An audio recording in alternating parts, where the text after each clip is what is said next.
సికింద్రాబాద్ అశోక్ నగర్లో బీజేపీ నాయకురాలు మేకల కీర్తి ఆధ్వర్యంలో ముగ్గుల పోటీలు నిర్వహించారు.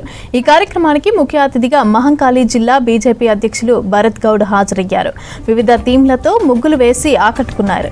ఇక చిన్నారుల నుంచి పెద్దల వరకు పాల్గొన్న మహిళలు రంగురంగుల తీరొక్క డిజైన్లతో ముగ్గులు వేశారు. విజేతలైన వారికి బహుమతులు ప్రదానం చేశారు. నిర్వాహకులు సాంప్రదాయాన్ని కాపాడుతూ ముగ్గుల పోటీలు నిర్వహించడం సంతోషంగా ఉందన్నారు భరత్ గౌడ్.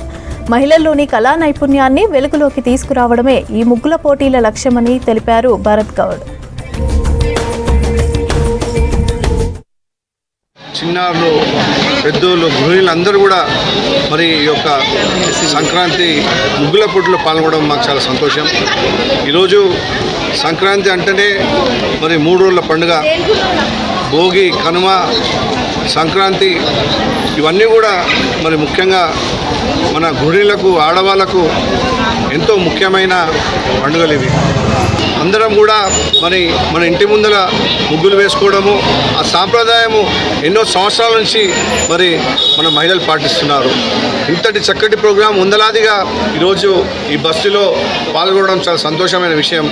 ఎంతోమంది ఎన్నో టాలెంట్లు, క్రియేటివిటీలు ఈరోజు ఈ యొక్క ముగ్గుల పోటీలో చూసాము.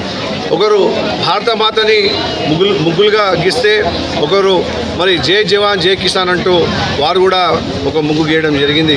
అలాగే అన్ని మతాలు సబ్కా సాత్, సబ్కా వికాస్, సబ్కా విశ్వాస్ అనే నరేంద్ర మోడీ గారు పిలుపు మేరకు దాన్ని థీమ్గా తీసుకొని కూడా ముగ్గులు వేయడం జరిగింది. సంక్రాంతి సంబరాల సందర్భంగా మేము ముగ్గుల పోటీలు నిర్వహించడం జరిగింది మహిళలకు.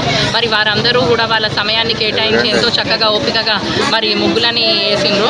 మనము అర్థం చేసుకోవాల్సిన విషయం ఏంటంటే, ఎక్కడైతే ఆడపడుచులు ఉంటారో, ఎక్కడైతే ఆడబిడ్డలు ఉంటారో అక్కడే ఒక పండుగ కళ అన్నది ఉంటుంది. మన దేశానికి రైతులు మరి మన జవాన్లు ఎట్లయితే వెన్నుముక్కనో, ఖచ్చితంగా ఆ ఆడబిడ్డలు కూడా ఒక గొప్ప సంపద మన దేశానికి. ఎందుకంటే మన దేశము ఇంత సుభిక్షంగా ఉన్నది అంటే దానికి కారణము మన భారతీయ మహిళలే.